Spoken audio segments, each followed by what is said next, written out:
다음은 MBC 온라인 콘텐츠에 대한 청년 시청자들의 다양한 의견을 들어보는 코너죠. 닭콘축 와글와글입니다. 다양한 콘텐츠를 추구하는 MZ세대의 솔직 담백 비평 리포트 닭콘축 와글와글. 안녕하세요. 저는 MBC의 모든 콘텐츠를 섭렵하고 있는 만능 엔터테이너 노은수입니다. 신스틸러보다 강렬한 신스틸 리뷰어 이주현입니다.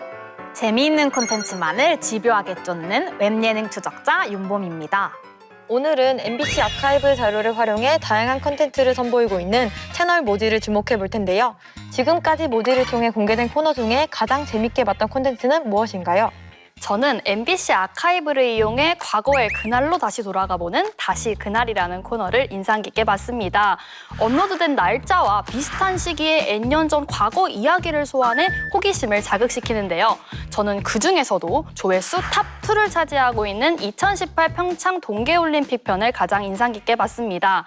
8분 남짓의 영상에 개회식의 드론 오륜기라든지 남북 선수단의 공동 입장이라든지 컬링, 영미 열풍이라든지 이런 하이라이트 등이 꽉 차게 담겨 있었던 것 같습니다. 대한민국으로 하나 된 댓글 반응 또한 이 영상을 보는 묘미 중 하나였는데요. 합계 2위의 기록으로 마지막 4차 시기에 나선 대표팀. 결과는 예측 불허였습니다. 따로 나레이션을 넣지 않고 뉴스 리포팅이나 자료만을 이용해 영상의 서사를 완성시켜서 현장의 생생함이 그대로 느껴지는 다시 그날의 콘텐츠만의 장점이 잘 녹아져 있는 회차가 아니었나 싶어서 선정해 보았습니다. 저는 모지에서 밈 어서 궁금해제를 가장 재미있게 보았습니다. 밈 어서 궁금해제는 트렌드를 선도하는 밈에 대한 모든 것을 알려주는 코너인데요.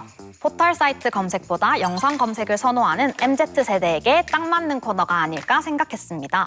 그중에서도 평소 무슨 뜻인지 궁금했었던 손민수 밈에 대해 다룬 회차가 가장 인상적이었어요.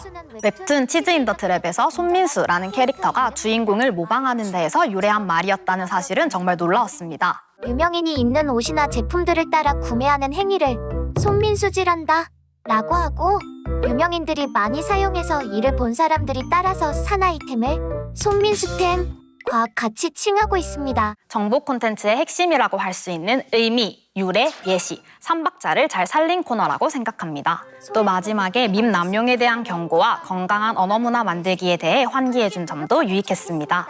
제가 모지 채널에서 재미있게 본 코너는 스낵 인포입니다. 스낵 인포는 스낵처럼 가볍지만 끊을 수 없는 이야기들로 구성된 코너인데요. 저는 그중에서 특히 세계 최고 부자가 우주로 간 이후 편이 가장 기억에 남습니다. 뉴스페이스 시대에 맞게 지구를 넘어 우주에서 경쟁하는 두 명의 세계 최고의 부호에 대한 이야기를 하는데요. 우주 산업이라는 생소한 주제를 대조와 비교라는 흥미로운 구성들로 적절히 담아냈다고 볼 수 있습니다.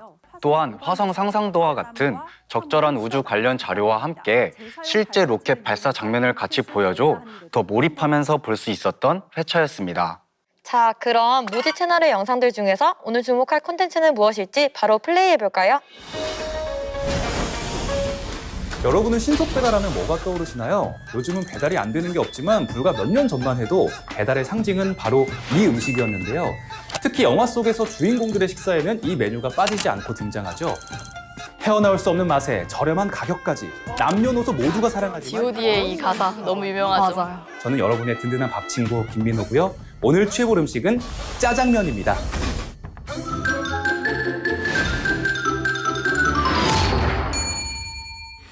(2006년) 화제 드라마였죠. 환상의 커플 기억하시나요?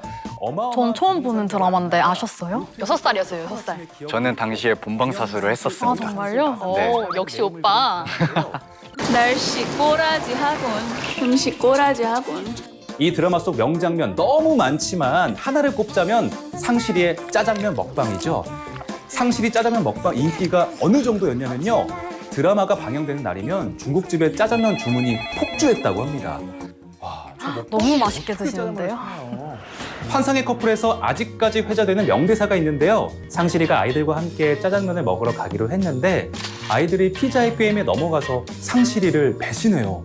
하지만 결국 피자를 먹지 못하고 상실이에게 돌아온 아이들이 우리 짜장면은 어디 있어? 우리도 사줘! 라고 하자 니들 먹을 짜장면은 없어. 지나간 짜장면은 다시 돌아오지 않아. 인생은 그런 거야. 이날 어린이들은 너무 아련해. 인생을 배우네요, 짜장면으로. 드라마로 이렇게 짜장면에 대한 포문을 열어주니까 확실히 집중이 되는 것 같아요. 튀긴 요리는 실패하지 않는다. 아니, 짜장면 이야기하다가 왜 튀김이냐고요? 사실 짜장면은 튀기는 것으로부터 시작합니다. 식용유를 한가득 넣은 웍에 춘장을 넣고 기름이 골고루 될 수 있도록. 짜장면이 튀긴 음식이었군요. 우리는 이 짜장면을 중국 음식이라 부르지만 사실 우리가 먹는 짜장면은 한국에서 만들어졌습니다. 이제 역사 이야기에 집중을 하기 시작했네요. 주로 항구에서 짐을 나르던 이들을 쿨리라고 불렀는데요. 당시 쿨리들을 위한 간편하고 값싼 음식이 만들어졌는데 호떡, 만두, 그리고 오늘의 주인공 짜장면이었죠. 그렇다면 쿨리들의 음식이었던 짜장면은 어떻게 우리나라의 대표 중식, 아니 한국 음식이 되었을까요? 1955년 이승만 정부 시절 미국의 원조로 많은 양의 밀이 한국에 들어오기 시작했습니다. 쌀이 주식인 한국의 쌀 생산량은 부족하고 밀이 늘어나자 정부는 특단의 조치를 내리는데요. 바로 혼분식 장려운동이었어요. 혹시 전에 혼분식 장려 운동이라는 단어를 들어보셨어요? 역사 시간에 교과서에서 잠깐 단어로. 아이러니하게도 이 장려운동의 최대 수혜자는 중국 음식점이었습니다. 밀가루를 주 재료로 쓰는 면과 밀가루가 주 원료인 춘장, 그리고 미국에서 들어온 저가 밀가루가 짜장면 대중화에 불을 지피게 된 거죠.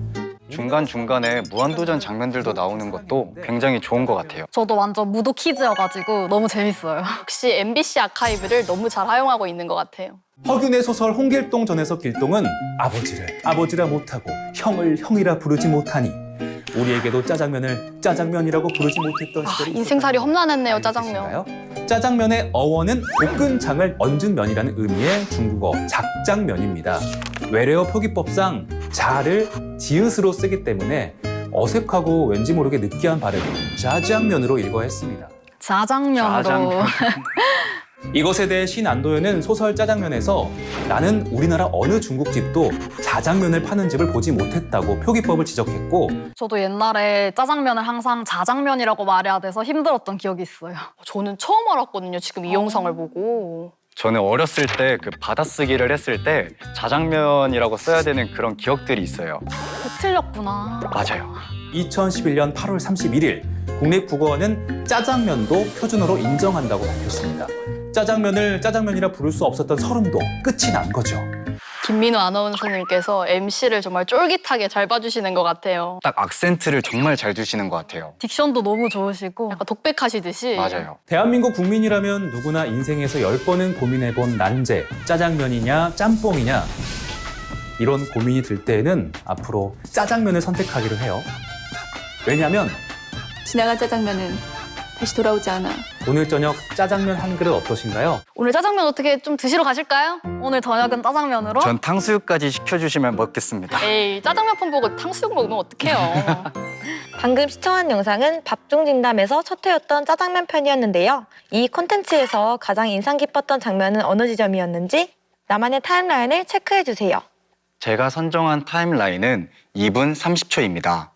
우리는 이 짜장면을 중국 음식이라 부르지만 사실 우리가 먹는 짜장면은 한국에서 만들어졌습니다. 해당 타임라인은 그동안 우리가 몰랐던 짜장면의 숨겨진 유래를 알려주는 장면입니다. 짜장면이 사실 한국식 음식이라는 것, 그리고 춘장의 변천사까지 짜장면에 대한 핵심 정보들을 잘 담아낸 신스틸 장면이 아닐까 생각합니다. 제가 선정한 타임라인은 4분 10초입니다. 영상의 제목인 우리는 어쩌다 짜장면의 민족이 되었을까요?에 대한 해답을 제시해준 부분이라고 생각해요. 당시 쌀 소비를 줄이기 위해 음식에 밀가루나 잡곡 등을 섞어 음식을 만들어야 했다는 점과 같이 짜장면이 대중화된 역사적 이유를 알기 쉽게 설명해주어 좋았습니다. 또 설렁탕에 소면이나 당면이 들어간 이유와 같이 당시의 시대 상황이 지금의 식문화에 영향을 준 사례도 함께 소개해준 점이 인상적이었어요. 해당 콘텐츠는 밥중진담의 조회수 1위를 차지하며 다채로운 반응이 와글와글 오가고 있는데요. 여러분이 이 영상에 새로운 해시태그를 추가한다면 어떻게 남기고 싶으신가요? 제가 선정한 해시태그는 소학자의 민족입니다. 짜장면은 입학식, 졸업식, 이삿날 등 대한민국 국민이라면 누구나 특별한 날에 즐겨 먹는 음식이잖아요. 그 소소하지만 확실한 행복을 주는 짜장면 한 그릇 안에 담긴 추억과 역사를 함께 들여다볼 수 있어서 흥미로웠던 콘텐츠였던 것 같습니다. 제가 선정한 해시태그는 숨겨왔던 짜장의 놀라운 사실 모두 내게 줄게입니다. 짜장면이 그동안 가졌던 여러 가지 오해들을 속 시원히 풀어준 콘텐츠였어요. 특히 짜장면을 먹고 속이 더부룩한 이유가 기름이나 밀가루 때문이 아니라 면 강화제인 소다 때문이었다는 숨겨진 사실은 놀라웠습니다. 또 영상 아카이브 외에도 god의 노래 어머님께나 안도현 시인의 짜장면 속 구절을 인용하는 등 다양한 분야의 아카이브를 활용한 점이 신선했습니다. 이런 다양한 아카이브가 밥중 진단만의 숨겨진 차별화된 포인트라고 생각합니다. 저의 해시태그는 맛은 감미롭고 양은 곱빼기입니다.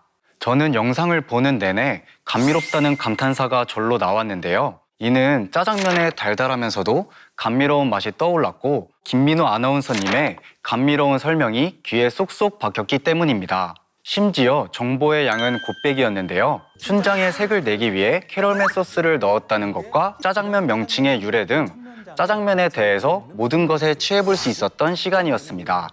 다만 현재의 제목과 썸네일이 시청자들의 관심과 궁금증을 자극하는 힘이 조금은 부족하지 않았나 하는 생각이 듭니다. 그리고 인포그래픽 자료를 보충해 시각적인 효과를 더했다면 더 좋고 유익한 영상이 되지 않았을까 하는 생각입니다. 마지막으로 이번 콘텐츠에 대한 3줄 댓글을 남겨주세요. 등산할 땐 등산 스틱, 배고플 땐 치즈 스틱, 밥중 진담은 판타스틱. 우리가 먹는 짜장면은 한국에서 만들어졌다고요? 저는 베를린에서 온 줄 알았는데 내 다이어트에 치명적인 독일 수도. 어떡하지? 밥중 진단 보고 짜장면에 취하다 못해. 나 지금 마취된 것 같아. I love you so much.